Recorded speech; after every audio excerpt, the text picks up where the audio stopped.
Oregon Trail, the legendary historic highway of the pioneer wagon trains of the 1800s.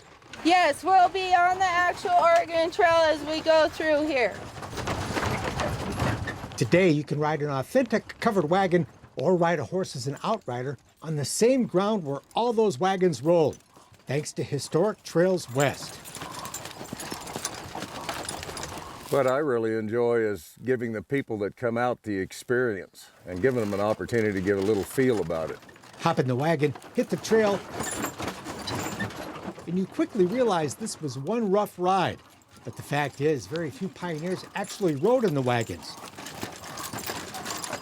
Most of the men, women, and children walked to lighten the load for their precious oxen, mules, or horses that pulled those wagons, 10 to 15 miles a day for 5 months. I'd have a tremendous amount of respect for those that made the trip. And then we read in the Visitor Center that 1 out of 5 women were pregnant when they made the trip, and it just blows our mind. We did the whole thing. In 1993, Morris Carter took 4 wagons on the entire 2,600-mile Oregon Trail. The first 30 days out of the first 31 days were rain, hail, and tornadoes. During the 150th anniversary of the very first wagon train that rolled west in 1843. My mother was a homesteader's daughter that grew up driving teams. Wagon training runs in his blood. My grandfather drove 12 head of horses pulling 2 wagons on what was called a jerk line team. It's often debated just what kind of wagons were actually used back in the day. And so I asked old timers, they said, whatever you make will be just as authentic as what they did, because many of them made their own wagons.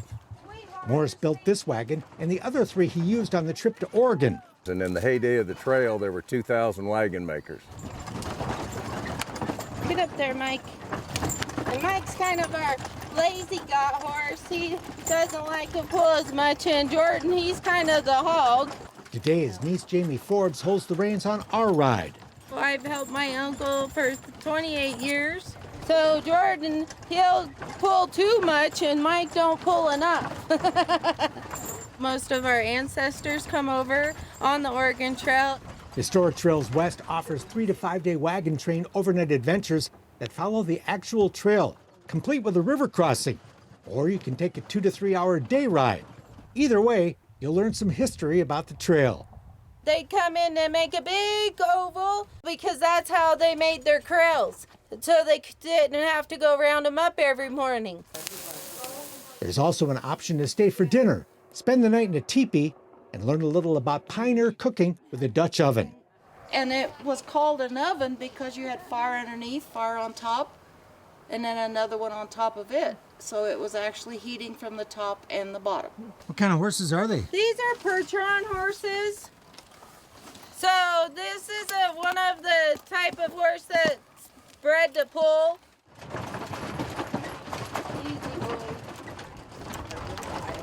How'd you guys like your trip on the Oregon Trail? Just incredible. Yeah. Unbelievable. A little bumpy. A little bumpy, but very interesting. Mike, Jordan, up. Watch it, boys. During the 1800s, an estimated 500,000 people made the dangerous and often deadly trek on the Oregon Trail, where thousands died along the way. They were tough, and they got a lot tougher. But those pioneers also experienced a unique time and place in the history of the American West. The 1843 wagon train rode about having to wait 2 days for the buffalo to go by so they could continue on. And now you can get a taste of what that was like, riding an authentic covered wagon on the real Oregon Trail.